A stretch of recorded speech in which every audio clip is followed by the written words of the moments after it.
From the 10th annual Lone Star Throwdown in Conroe, Texas, this is the award-winning all things automotive car talk show in real time. Just ahead, a review of our new car of the week, the 2021 GMC Sierra 2500 Denali, the cruise-in calendar, this week in auto history, and some of the stories making automotive news headlines. That and more just ahead on today's In Wheel Time Car Show for Saturday, February 27th, 2021. Howdy along with Mike out of This World Mars, King Conrad DeLong, Jeff Zekin, and David Ainsley, our chief engineer. I'm Don Armstrong. So glad you could join us today.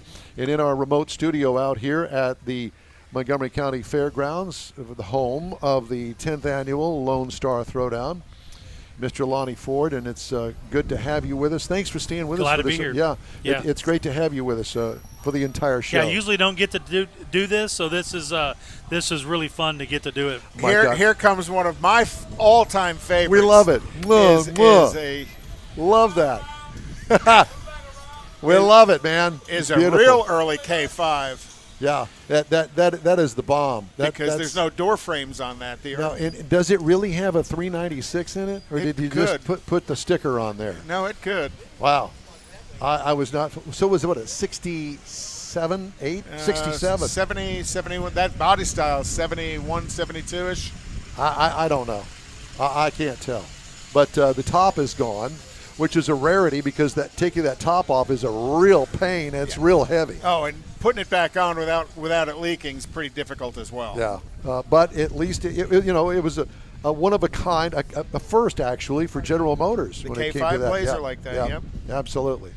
And they did that in an attempt to chase the Bronco, but you got to remember back then the Bronco was still the small truck. A little bitty, little bitty thing. Bronco and International Scout were the small SUVs of the day. And we dismissed the International Scout back in the day, but now if you can find one, how popular are they? Yeah.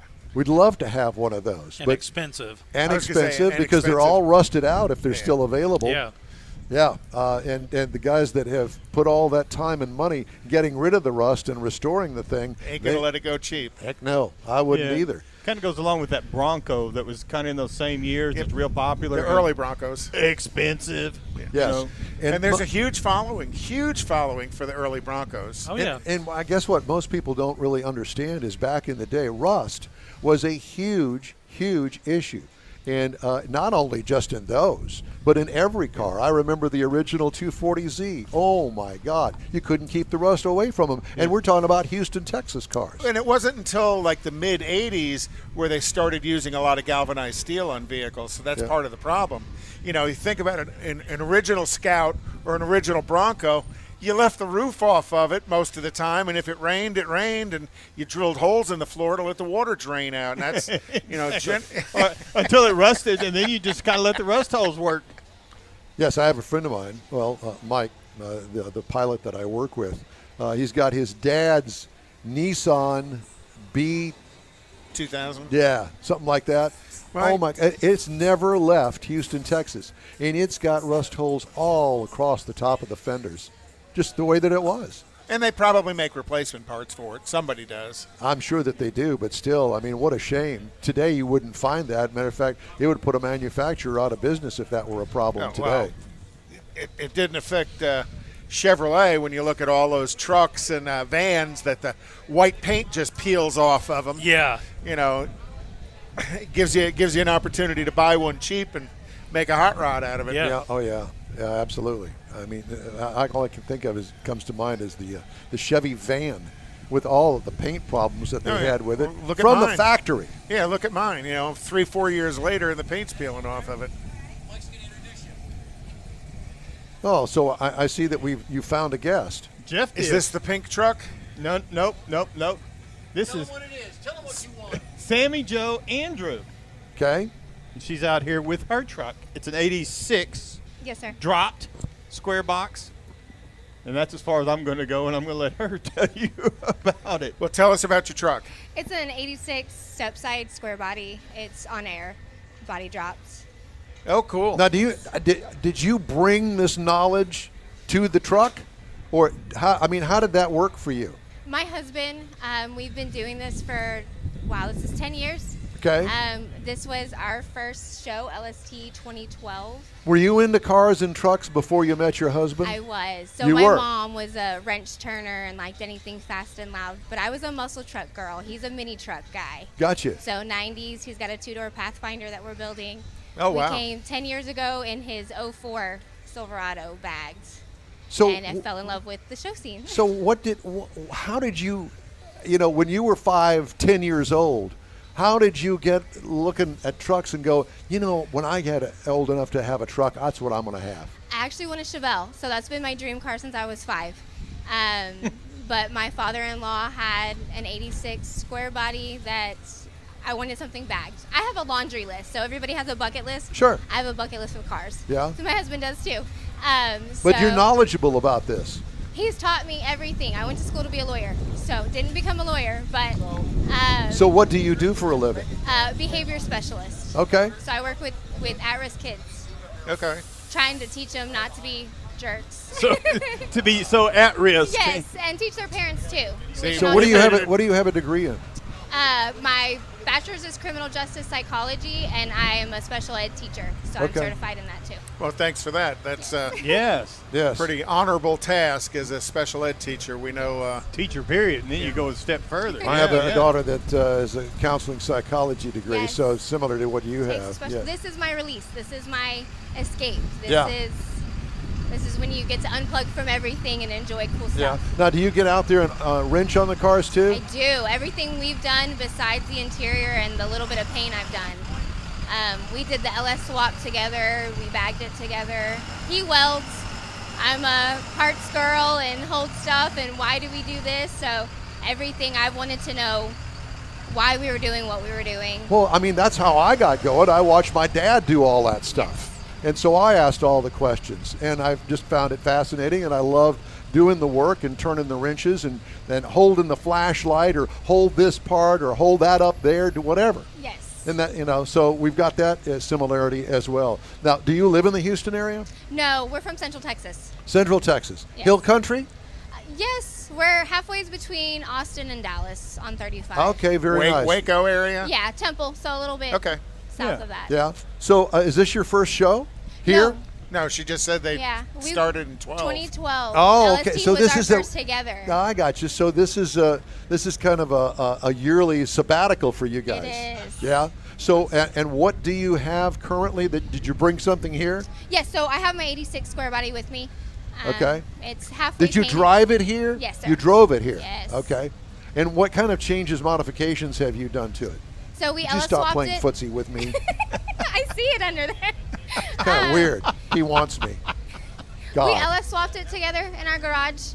It's got the stock transmission on it though, because I had some bad luck with the donor truck I bought. So it's got a 3-speed transmission. Yes. Yeah. Well, It just does. because going down the highway, the fuel economy isn't as good until you put the overdrive in it. Yeah. So, no, it's got overdrive. Hold Okay. on. It's got the 700R4. Okay. Yes. Hold that microphone a little closer to you. 700R4. There we go. 700, okay. Yeah. So we did that. We bagged it. I mean, it's been stripped down to the frame rails together. He and I. It's lift this. So hold what this. kind of wheels are on it? It's got the rally wheels. Okay. I got fat in the back, a little bit skinnier in the tire. The numbers, I'm not good with numbers. I don't remember numbers. I love to how save she my uses life. all the terminology, though. Doc, she lives in that world. Yeah. This is our pillow talk. This is, I mean, cars are what hold our marriage together. So, See, Really? Don? That's where you went That's where wrong. you failed 3 times. You needed a wife who was into cars. And why does he bring that up at this time? You know, As I was he having turns his back on I was you. having such a good time here and really enjoying myself, and then you brought that up. Okay, fine. I don't. They never do. He's asking for a friend, of course. Oh my God, they just won't leave me alone. I don't understand. So, It's okay. what does Poor your Don. husband drive? Did he So- bring something, or did he just ride No, with he you? rode with me.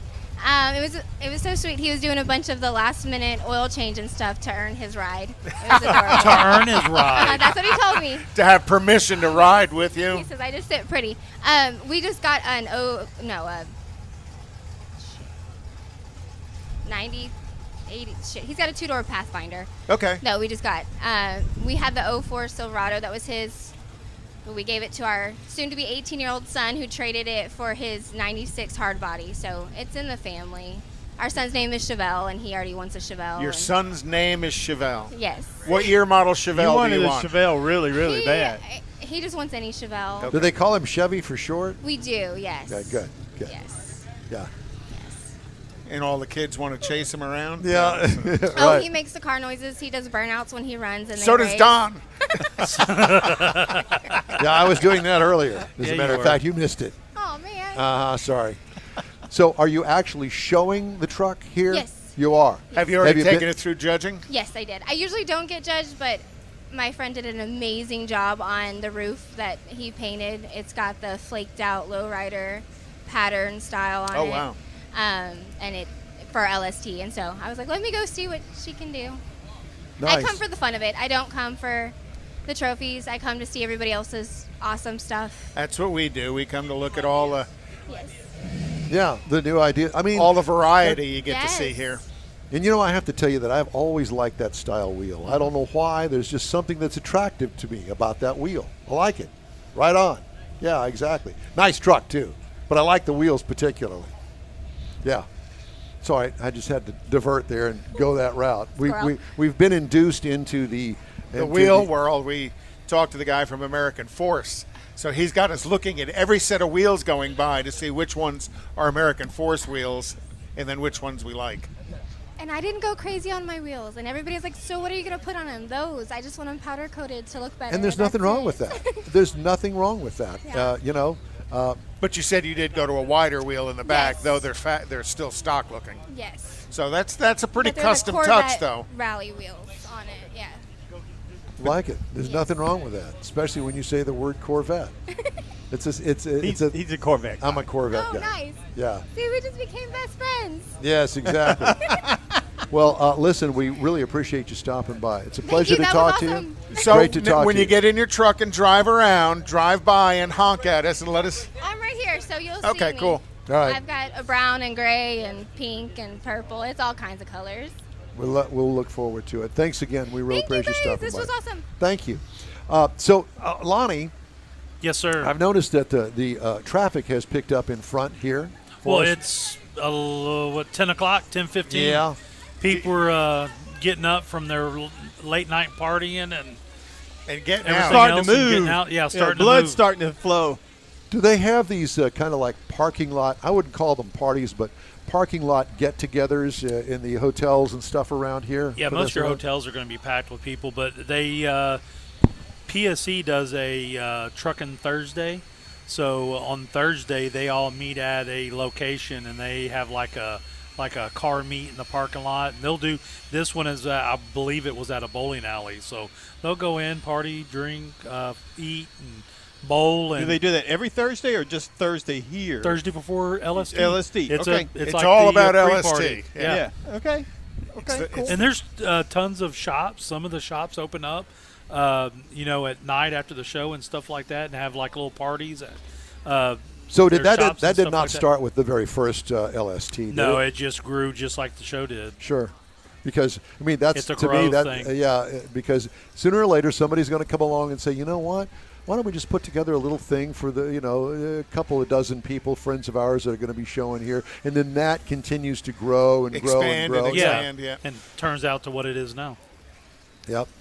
I've got a connection with Houston Motorsports Park and Gina Child Knowles and the racing series that she's got on there. And one of the last events that she had up there, she said, come on up. We're all going to have a little parking lot get together after the race at night. And so a lot of the racers got together and sit around and, have a beer and shoot the bull and, that kind of stuff. And it's fun because you're away from the racetrack. And it's more of a one-on-one, personal kind of get-to-know each other kind of a deal. Yeah. And decompress. Decompress and get to know other people, socialize. And it was a lot of fun. I hadn't done that since my Corvette Club days. And it was a lot of fun. And it was a different kind of a venue, with the racing thing. Because mine was mainly show car kind of stuff. But, each of these kind of socialization things, and that's what I would call this, because, you come here to be with other people that have a like mind. Yeah. So why not do that? Absolutely. Very good. Well, you just need to sit down here and introduce her, because Mike has a good tendency to bring guests over and just kind of throw them in front of us and say, here she is. I'm going, okay, well, who is it? Well, here she is. Okay. This is Samantha Markum. Samantha, Hi. It's nice to meet you. And who are you with? I'm with House of Hot Rods in Mansfield, Texas. Where is Mansfield, Texas? I've heard of Mansfield. It's up near Fort Worth. Yep. Yeah, it's off of 287. Nice and close. Nice and close. Debbie Lane. There you go. Yeah. So what did you bring? I brought my 78 Thunderbird. Oh, wow. Yeah. Your 78 Thunderbird. How Yeah. cool is that? Just to be Yeah. different? Or are you here in support of some truck that you've brought? I mean, I'm here for me and here for my work specifically as well, because I'm our social media and our photographer as well. I'm also an automotive technician and a fabricator for our shop. So where did you need to learn talk to all her. of that? I know. I started learning from my dad when I was about 5. It was just, I had every excuse to be outside and wanted to hang out with him, and it was just a big deal to be out there, and it really grew my passion. I mean, it originally started when my mom got me my first Hot Wheels car when I was like 2, and then the addiction started. So in other words, they wanted you to be a boy. I mean, they didn't want me to be a boy. My mom worked in the coal mines in Wyoming in the 70s for Cummins. Yeah. So it's not like she raised me to think that only girls had to do certain things. Good I was for her. told I But could you do weren't whatever restricted I for what you and- wanted to do, yeah. No, I wasn't restricted. If I wanted to have Hot Wheels cars, I could have Hot Wheels Absolutely. cars. I had more sweet RC cars than more of the boys that went to school with me. So you do a lot of welding as well? Yeah, I've started learning welding. One of our master fabricators, Tracy Litton, he's been taking me under his wing and showing me how to do it. Him and I recently, he partnered and helped me design and build a cowl hood for my car. He helped me with the design and then completely let me edit and welded it up. And Good for you. I was going to have it done for the show, but Do it our yourself. paint department ran out of time to paint it. And But there's always paint next color year. Yeah. I still have a cowl hood on it now, so it doesn't really matter, because what matters to me isn't what's on the outside of the car, because anybody can have a nice paint job and all that, but at the end of the day, I can get in my car and drive it wherever I wanted. And you know who did that? I did that. That's awesome. And you know Very good. who takes care of it when it's broken? You. I take care of it when it's So broken. you drove it down here from Yeah, Mansfield? I drove it down here. It was like 250 miles or something. Not a single problem, absolutely flawless in every single way. But I mean, I've been spending 7 years of my life building this car and daily driving it at the same time. Every time it would break, I would just fix it, and I would try to, Upgrade a little bit in well, the always process? upgrading it. I mean, when I got it, it was pretty much all original, completely stock. And at this point, there's not, the housing for my differential is really the only thing that's stock at this point. And I mean, it went from being a 400 FMX car originally, and now it's technically a 435 cubic inch, but it's a 68 429 board 30 over 11-to-1 compression. Oh my gosh. Flat top pistons. Just, I mean, it's Did not you build the anything engine crazy. yourself? Yes. You did. Loads of I fun, had some isn't help, it? but it was mostly myself. It was basically a time crunch situation.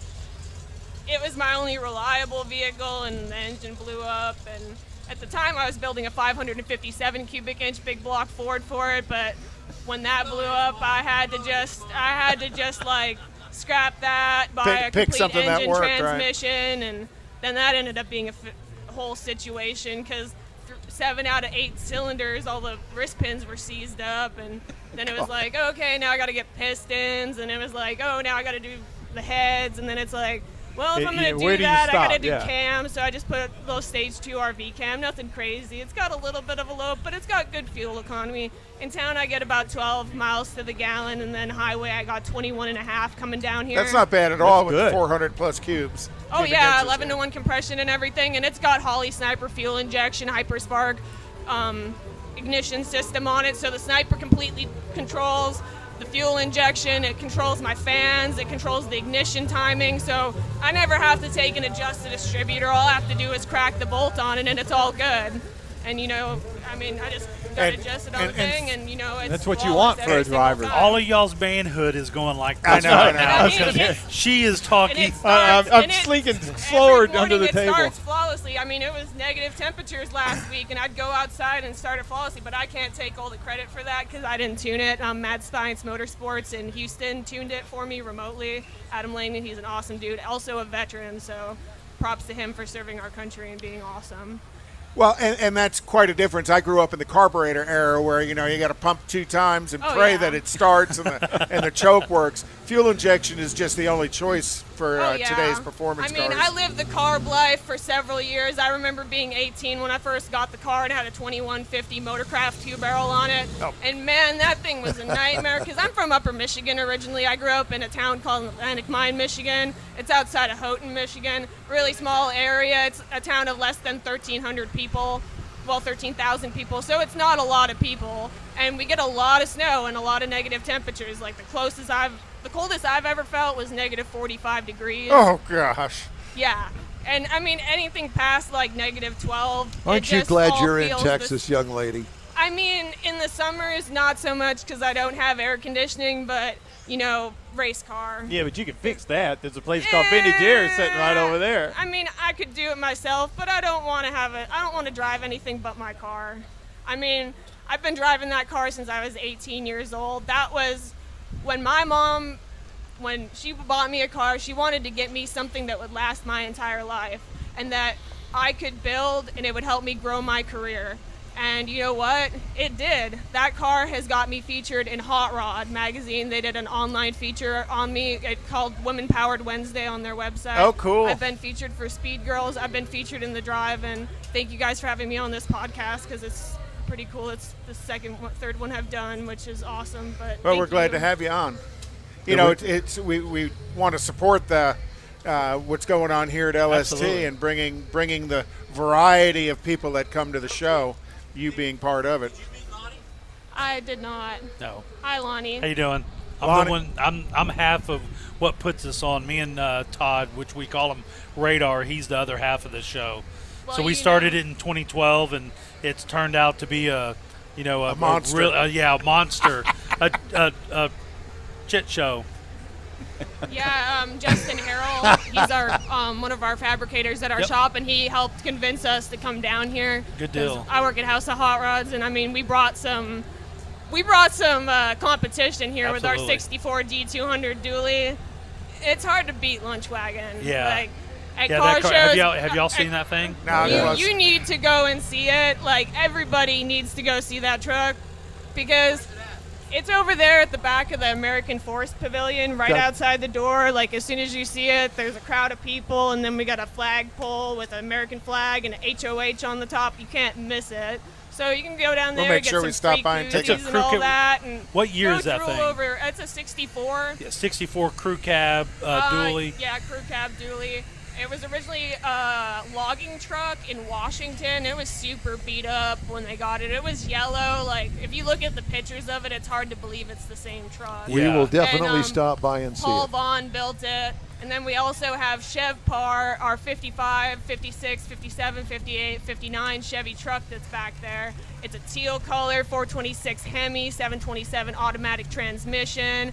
It's got exhaust cutouts, so it's got the loud mode, and then it's got the quiet mode. And Mr. Tracy Litton built that. Is your car over there with it? Yeah, the car's over there. So it's my car, Lunchwagon, then Chev Par. Okay, so we'll get over there in a little bit. Go look at the dually. You can kind of point it out to us and give us the tour. Okay. Thank you so much for stopping by. We appreciate you. No problem. Okay, we'll talk to you again. Awesome. Time now for you. this hour's car review here on the In Wheel Time program. I had a chance to drive the 2021 GMC Sierra 2500, or as they call it, the HD. The HD.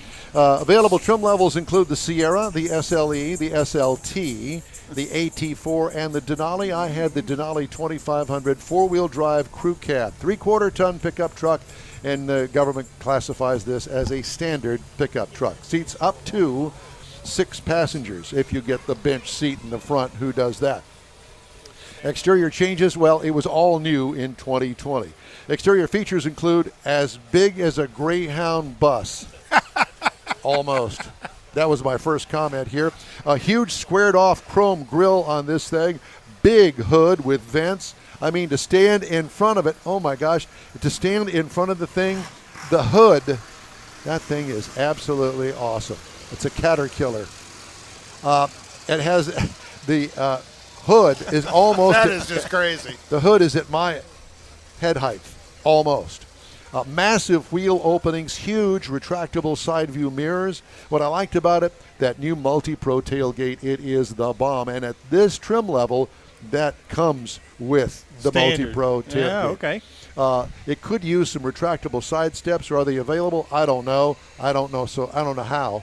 With the long wheelbase like that, boy, I'd be afraid of high centering the thing and taking the steps Retractables, off. they'll pop back up underneath the chassis. Just depends on whether or not they can get them to go down far Interior enough. highlights include well laid out dash with a great instrument cluster and easy to use infotainment system. Heavy duty, high quality leather throughout the cabin. Huge center console. I mean, it's almost like a refrigerator without the refrigeration. What I liked about it, the limo-like roominess in the rear seat. Also, I did want to mention the fact that it has a stalked column shifter that seems to be dated. Column shifter. That's unusual. I mean, it's an automatic. It's an automatic transmission, but why do they still have it on the danged column? This new Tahoe that I'm driving today, push buttons. Give me that. Yeah, well, it's all about that. This came with a 6.6 liter V8 gasoline motor. And that was news to me. I'll tell you, I was wrong. I thought 6.2 is the biggest they made, but no. Don's got to say I'm wrong, bigger. And it's a 6.6. Good for them. This has a diesel option. The V8 gasoline motor has 401 horsepower, 464 pound-feet of torque, where the diesel has 910 pound-feet of torque. 6-speed automatic transmission in the gasoline motor. It's a 10-speed in the diesel. Tow rating for the gasoline, 18,500 pounds. Haul rating, 3760. Miles per gallon is not rated because it doesn't need to be because it's a heavy duty. I got 14.4 miles per gallon over 592.1 miles, which I drove. You put some miles on it. 95% highway driving. But I still ask the question, if you're going to spend that kind of money, why not get the diesel? Ride and handling, stiffer than a half ton, but still livable. What I liked about it, it's all about the capability on these heavy duties. There is a ride quality sacrifice. Base trim price, $64,900. Prices tested, $69,000. Base model price, believe it or not, you can get into that heavy duty Chevy Sierra, GMC Sierra, $40,100. Thank you very much. Competitors to this vehicle in base size and price. The Ford F-250 starts at $37,995. The Chevy 2500 heavy duty work truck is $40,340, and the Ram 2500 tradesman starts at $39,000. So they're all right there at about $40,000. So that is my review of the 2021 GMC Sierra. If it seems a little loud, here it is. There's a lot of big stereo systems in a lot of these trucks, and that's what you're hearing as they run by. Hey, I want to remind everybody that the In Wheel Time Car Show streams on Facebook, YouTube, and InWheelTime.com, along with Twitch. Podcasts are available on Apple Podcast, Spotify, Stitcher Radio, iHeart Podcast, TuneIn, Google Podcast, Pandora, Amazon, and Podcast Addict. In Wheel Time Show continues from the Lone Star Throwdown out here at the Montgomery County Fairgrounds in Conroe right after this quick break. Tailpipes and Tacos is Houston's premier cruise-in, and you're invited to join in. Whether you're a cruiser or spectator, Tailpipes and Tacos is the place to enjoy made-to-order breakfast tacos, fresh coffee, and mingle with Houston's fun car people. Mark your calendar for Saturday, March 20th for Tailpipes and Tacos at the Lupi Tortilla Mexican Restaurant in Katy, 8 a.m. to 11 a.m. Tailpipes and Tacos is free, and everyone is invited. You'll see collector cars, hot rods, customs, magnificent originals, and resto mods, all at one location. Cars from all over Southeast Texas cruise in and show off at a friends and family event at the Lupe Tortilla Mexican Restaurant on the Grand Parkway at Kingsland Boulevard, just south of I-10 in Katy. Drag racer, car enthusiast, and Lupe founder Stan Holt brings you Houston's hottest cruise in, Tailpipes and Tacos, Saturday, March 20th, 8 a.m. to 11 a.m. at Lupe's in Katy. The In Wheel Time Car Show will be there too. Get your ride ready and we'll see you at the Tailpipes and Tacos Saturday morning cruise in, March 20th, 8 to 11 a.m. at Lupe's in Katy, weather permitting. Is your business or company looking to stand out in a crowded advertising market? Looking to reach the real auto enthusiast? Well, you found it. You're listening or watching In Wheel Time, and so are your fellow enthusiasts. The In Wheel Time Car Show now reaches 500,000, and we can put together a marketing plan that will engage them in your product, business, or service. To get the tires rolling, just shoot us an email to our marketing director, Jeff Zekin. His address is jeff@nwheeltime.com. If you're in charge of your company's small, medium, or large business anywhere in the U.S., let the On Hold Company help you retain customers and promote your business on your telephone system. Promote special sales or company info when placed on hold. The On Hold Company provides custom on-hold messages with professional male or female voices, licensed background music with no long-term contract, no monthly recurring bill, and updates your messages as needed. Call the On Hold Company at 713-223-HOLD or go to onhold.net.